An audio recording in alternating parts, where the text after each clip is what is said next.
Ya, halo, ini untuk pengetesan sensor. Ini kondisi kunci kontak saya on kan.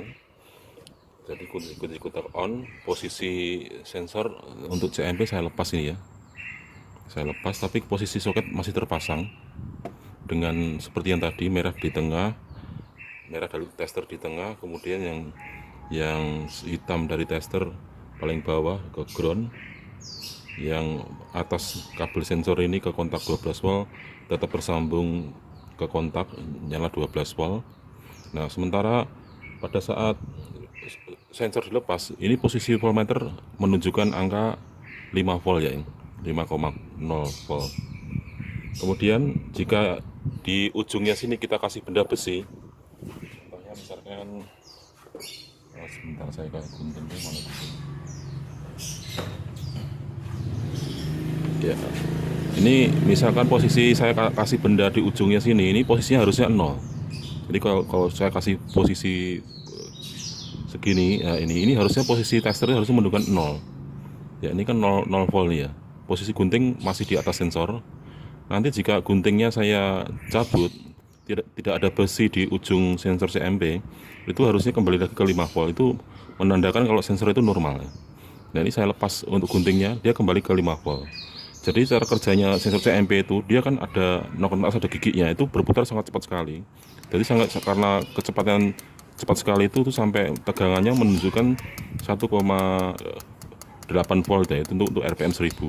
Nanti kalau RPM semakin cepat itu tegangannya semakin kecil, 1,7, 1,6, 1,5 volt. Nah, nanti kalau RPM-nya rendah, RPM-nya sekitar di bawah 800, di bawah 500 RPM, itu biasanya sekitar 2 volt, 2 sampai 2,5 volt. Nah, kondisi seperti ini. Nah, coba nanti pada saat di starter mati itu dilepas sensornya. Sensor ini dilepas tapi posisi soket masih tersambung. Kemudian sensor yang bekas yang lama itu dimasukkan ke sini, fungsinya untuk nutup oli biar olinya nggak keluar, tapi nggak usah dikasih soket, guys, kabel. Maksud saya nanti di starter, sambil di starter nanti coba sensornya ini digoyang-goyangkan gini ya. Dikasih gunting gini, nanti posisi mobil bisa hidup nggak gitu. Posisinya begini ya. Posisi kayak gini, posisi mobil bisa hidup nggak? Kalau posisi mobil bisa hidup berarti itu ada kesalahan di gigi noken as ini ada bermasalah. Tapi kalau misalnya di gini ini tetap juga nggak bisa juga, diperiksa ke CKP-nya. CKP-nya tolong diperiksa, mungkin dari CKP-nya bisa bermasalah. Nah, karena ngelepas CKP yang susah, itu nanti CKP yang lama cukup dilepas dari soket sensor di sensor, nanti caranya sama, dikasih gunting gitu, nanti pelan-pelan gitu, nanti reaksinya mobilnya bisa bunyi nggak gitu kan. Gitu biasanya nanti kalau itunya normal, biasanya ini bisa mau bunyi ya. Ya, ini contohnya seperti ini.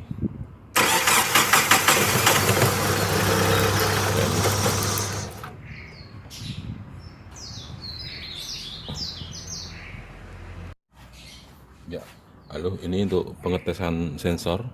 Ini kondisi kunci kontak saya on kan. Jadi kunci kontak on, posisi sensor untuk CMP saya lepas ini ya. Saya lepas, tapi posisi soket masih terpasang dengan seperti yang tadi, merah di tengah, merah dari tester di tengah, kemudian yang hitam dari tester paling bawah ke ground, yang atas kabel sensor ini ke kontak 12 volt tetap bersambung ke kontak nyala 12 volt. Nah, sementara pada saat sensor dilepas, ini posisi voltmeter menunjukkan angka 5 volt ya, 5,0 volt. Kemudian jika di ujungnya sini kita kasih benda besi, contohnya misalkan, sebentar saya kasih guntingnya mana dulu. Ya, ini misalkan posisi saya kasih benda di ujungnya sini, ini posisinya harusnya 0. Jadi kalau saya kasih posisi segini, ya ini harusnya posisi testernya harusnya menunjukkan 0. Ya, ini kan 0 volt ya. Posisi gunting masih di atas sensor. Nanti jika guntingnya saya cabut, tidak ada besi di ujung sensor CMP, itu harusnya kembali lagi ke 5 volt. Itu menandakan kalau sensor itu normal. Nah, ini saya lepas untuk guntingnya, dia kembali ke 5 volt. Jadi cara kerjanya sensor CMP itu dia kan ada ada giginya, itu berputar sangat cepat sekali.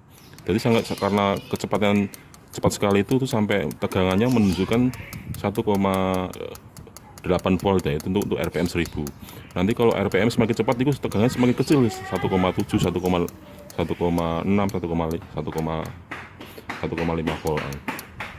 Nah, nanti kalau RPM-nya rendah, RPM-nya sekitar di bawah 800, di bawah 500 RPM itu biasanya sekitar 2 volt, 2 sampai 2,5 volt. Nah, kondisi seperti ini.